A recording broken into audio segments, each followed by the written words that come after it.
Stop করো, আগে দেখবে তারপরে লিখবে।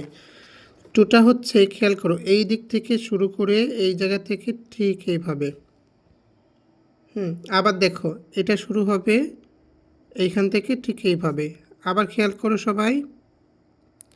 তো এখানে যে বিষয়গুলো হচ্ছে তোমরা খেয়াল করবে, টু সুন্দর হতে হলে দেখো এই মাথা এবং এই জায়গায় একই বরাবর থাকবে, আবার এই দিক থেকেও দেখো যে একই বরাবর রয়েছে, তার মানে ঠিক হয়েছে। এখন অনেক ক্ষেত্রে দেখা যায় যে তোমরা কেউ এই অংশ ছোট করো বা এখান থেকে এদিকে আসো, কেউ আবার টু এইভাবে দুইয়ের মতন করে লেখো, আবার কাউকে দেখা যায় যে এই অংশটার থেকে অংশ বড় করো। তো দেখো যে তিনটা পদ্ধতিতে লিখলাম, এই ধরনের ভুলগুলো তোমরা করো, তো এই ধরনের ভুলগুলো করা যাবে না।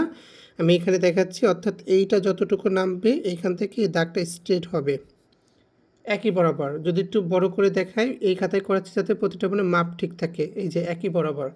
ঠিক আছে, এইভাবে করে তোমরা প্র্যাকটিস করো।